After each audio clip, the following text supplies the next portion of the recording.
Thank you so much, thank you. That's what this film is trying to say, and the chance to find out how that's going to happen despite all the many obstacles, which of course we all know exist, is what we're going to do tonight. So this is for you and for your future and for your children's future. So I'm here in Dallas. Did you know there's a Dallas song? I've never come to Dallas and said there's a Dallas song. I never found anyone who knew what the song was. You know there's a Dallas song? I'm from Big D, Y-E-S, Big D, little L, double L-A, Big D, little L, double L-A, Big D, little L, double A-S, and that's so Dallas, where every house a palace. Did you ever hear that song? It's a great song and a great city, so at least I brought you something you've never... We can have a future that is glorious, and there are a lot of things that people don't know. I have a good memory, so I appear to be very smart, but it's just that I remember whatever I learned in my life. I'm not really so terribly smart, but a good memory can be a good, impress people, because you can remember the books you read and what have you. But basically, we are a Homo sapien family. We are a species. You all know what defines a species. A species is, it's a little tricky because there's some contradictions to this rule, but generally a species cannot reproduce with another species. In other words, a chicken and a dog cannot make a baby. And that's what has been used. And of course, when we look at the various humanoid species, of which there have been million years of it,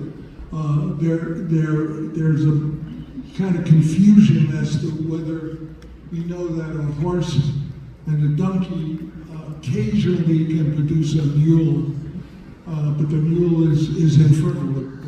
A mule cannot reproduce. So nature, in its miracle of evolution, has devised a system that has produced us. We are Homo sapien. The best guess is that we are about 300,000 years old. There's a fuzzy line between us and the Neanderthals, who existed in Europe in the earliest part of us. And for a while we thought they were a separate species, but now it's believed that there was some intermarriage. and all of us do have a bit of Neanderthal. I like that part of me because it's tough. But nature is tricky, and indeed we are not only a modern species, we are the Homo sapien, which means knowing man, as you know. And not only that, because the Homo sapien species, our family, grew up during a very difficult time, and I'll explain that. So it was a miracle that we even survived, and of the Homo sapiens, which is all of us, we are all one family. You're all my cousins. If you go back enough time in history, you see we have the same grandparents. So you're all my family. You're my cousins. Hi, cousins.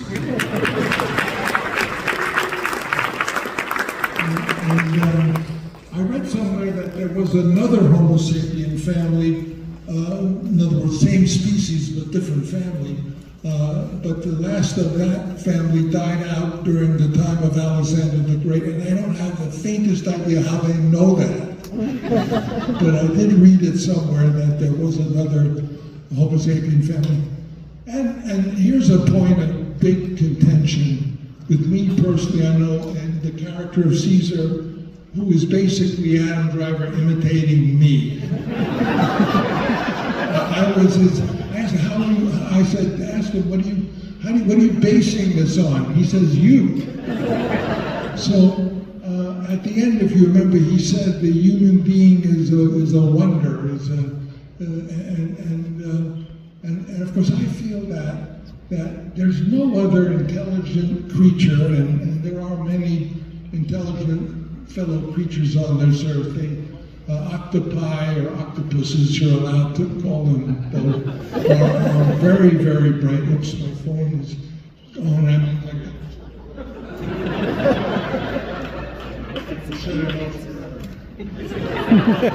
So octopuses are really bright.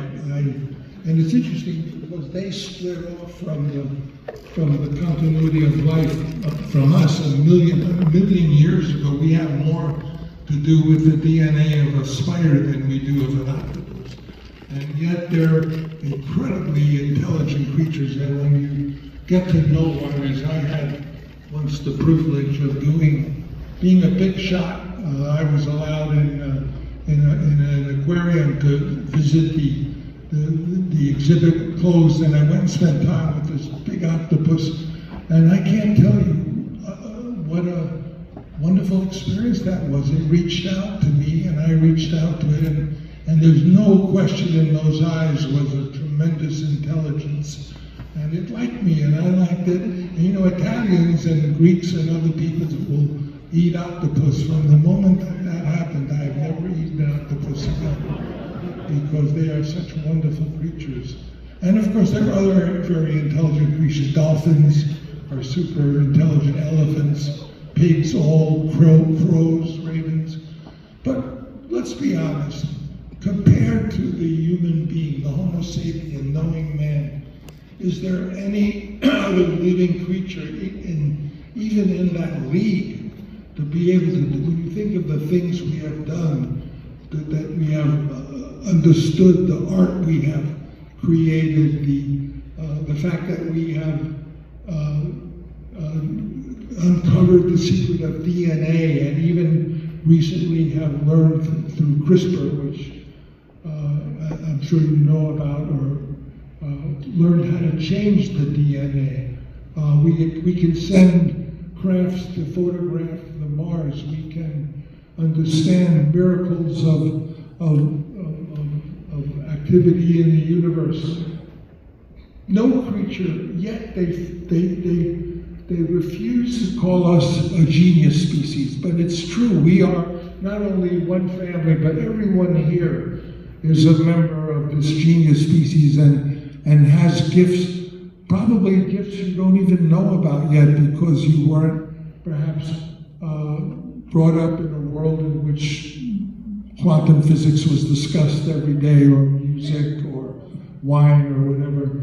Because part of being a genius is being in the environment of it, so you can blossom in that direction. There's a lot of phenomenon in nature that's like that. For example, Mozart. We all know Mozart. We love Mozart, but he grew up in a musical family. He was surrounded by music as a young child. As I think his sister was a talented musician. So part of being a genius is this word that I'm going to talk to you a lot about tonight, which is education. In other words, but everyone here has been given gifts that you not even, many of you, I assume, know of them and are already, I know that there's a lot of students here who are studying, I hope studying what you love, because that's what I always told my children when my daughter Sophia or my kids said to me, oh, am I just a dilettante?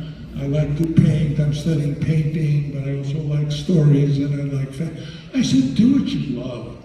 Just do what you love. Don't worry about whether or not you're going to have a job doing that. Just do what you love, and eventually, yes, and I say that to you, eventually when it comes and you figure out what it is, what you will consider your main occupation, what you did will only help you more. So you can't go wrong to do what you love it. But I want to talk about that word for a while, education. What I'd like to do, with your permission, because I'm here, and I want to propose, if I were the character that Adam Driver played, and they would say to him, okay, big shot, how are we going to arrive at this utopia you speak of? How are we going to get there? There's all this bad stuff. There are people who do bad things. There's all sorts of impediments to the paradise you seem to think is so inevitable. And that's what I want to do with you tonight. So I have an associate. I don't know which side this associate will appear. I can snap my fingers. Could I please have the whiteboard?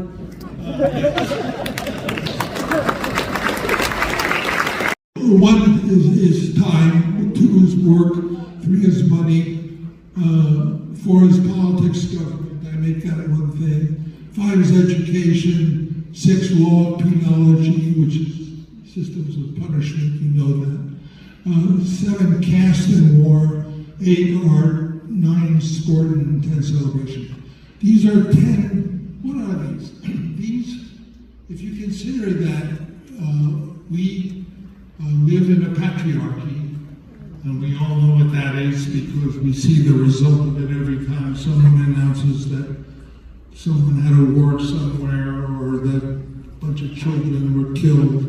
You could be sure that it has to do with the activities of a patriarchy. And we've had a patriarchy, we've lived under a patriarchy for sure, for about, I would say, 10 to 15,000 years. And why am I so sure? Because if we're, 300,000 years old, I'm sure in that 300,000 years, everything, depending on where you were looking at, because human beings came out of Africa and traveled through various means throughout the world. And the reason our fellow cousins, some of them look differently, is because, as you know, the region where they went to live had certain conditions, and the people who did well in those conditions lived longer and had more babies. So the people in Scandinavia are blonde and blue-eyed because they got more vitamin D from the limited sunlight. And you know this. You know, a lot of things I'm going to talk about, you may well say, what the hell is he talking about? And if you want me to give you the author I read or the study I did, I will. But I'll try not to. I assume you all understand what natural selection is and how we can be one family, 300,000 years old, and have cousins who look totally different from us. I understand. I assume you understand how that works. So natural selection. All right. So, but this other thing is very troubling because, I mean, there's no doubt that we're just beyond knowing man. We're a genius species. We are. If we hit the word education, which I'm going to talk about first, just because I want to, I'll talk about whatever you tell me to do. But I want to talk about education because if all these babies that are dying unnecessarily in conflicts in Sudan or in the Middle East or wherever it is, a whole bunch of children are just dying. And I say that those are children, had they lived, one would have discovered the cure for cancer. One would have written a suite of symphonies more beautiful than even George Gershwin. I don't even go further than that. In other words, what right do I have to say that these babies that we're losing are potential geniuses that we're not giving the chance to blossom and give their wonderful gifts to humanity, and that's with education. Let me explain that. Sometimes I slip out of different fields because in my life I was a theater director when I was a kid, and then I became a movie director when I was about, 21 or something. And then I found myself in the wine business, and also, if you're a guy who says yes a lot, you'll be in the hotel business. People say, can we stay there? And you say yes, and suddenly you got all these hotels. So I explain things by talking about other things. But in terms of this education and the fact that if these babies are in an environment of education, we will grow geniuses. Now, first of all, is there anyone that you're all so young? I think I need a bottle of water. You're all young, but I was wondering if there's anyone here older, teaching or in education, who was in the 70s heard of something called deschooling. There was a big, what was known as deschooling. Oh, great. Deschooling. No one's here to hear that. I'll just put there. Deschooling was the work of actually a Catholic priest named Ivan Illich. And he was very interested in education and felt that the world was doing education wrong, and he invented a tradition which he called deschooling. And during the 70s, it got quite a run for its money, and people were thinking seriously about it. And what the idea was that our education system is taken from the Prussian. The Prussian education system starts with something they call kindergarten, and then, which was 5 years old, you go to kindergarten.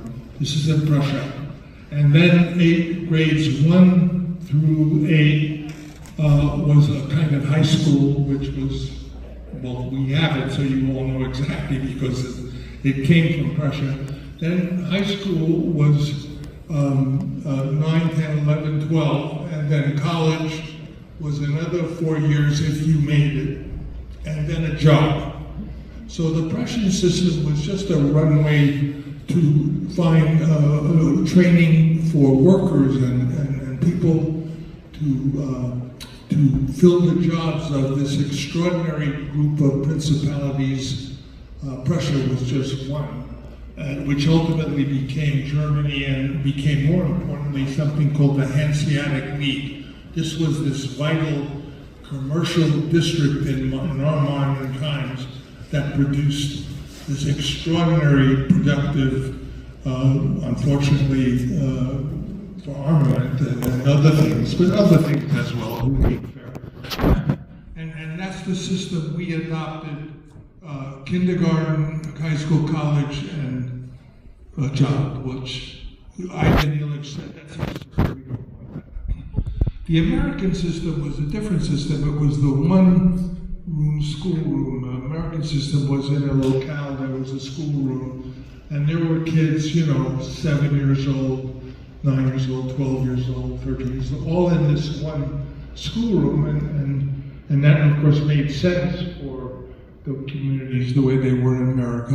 And of course, the 9-year-olds could get help from the 12-year-olds, so it was actually a very interesting system. But the deschooling, I'll do it really fast because I'm interested in education, as you can imagine. The schooling was interesting is that instead of having that, remember that person in your high school that told you whether you were going to make the grade to go to college or not? What would they call what was it? Yeah, anyway, Illich felt instead of that person, you should have a concierge, like someone who was nice and friendly and said, oh, what do you want to learn? And then there would be 4 different, this is Illich, this is Ivan Illich, deschooling in the 70s. There would be 4 different networks. This is before our idea of a network because we're post-internet. But like the first network was a knowledge network. That was the public library. The second network was a skills network, like if you wanted to play the accordion or fix a sink or learn to dance the waltz, any skill, there should be a whole system, a whole network of how you could do that. That was 2, there were 4. The third, which I think was the best one, was what he called the peers network, and that was like if you were a 16-year-old young lady and you want to learn about George Eliot, who wrote Middlemarch, you could find out other young people your age who were interested in English literature, and that would be the peers network. I would think as a film student, I learned more from hanging out with the other film students on the porch arguing about movies than almost anything else. So I love the idea of the peers network. And then there was the pedagogue network in Illich, which was access to the geniuses, the people who won Nobel Prizes and this and that. And that was an interesting idea. This is the 70s. Imagine a school system such as he described. Interestingly, something you do know is, I assume you all know of something called the Khan Academy. Solomon Khan, you can get, it's free, it's a non-profit, and you can go on the Khan Academy and get these terrific supplements to courses in every subject whatsoever. Algebra, I failed algebra twice, but I won the geometry medal, so figure, what does that mean? But you have heard of the Khan Academy, right? It's a wonderful resource, and Solomon Khan, I could talk a lot about him. He also wrote a book about education, which is interesting. It's a very good book. I recommend anyone interested in education to read Solomon Khan. It's short. And basically, what he thinks is that our education, if he were running it, would be more like the one schoolroom system where people of different ages, so that, especially with his video courses, like if someone's having trouble with algebra, as I did, that a 12-year-old in the school could sort of help tutor them along with this. So that's Solomon Khan. So now that I've talked a little bit about education, I want to say this. Number one, I think it's absurd that education is for young. Education should be for all citizens, whatever your age.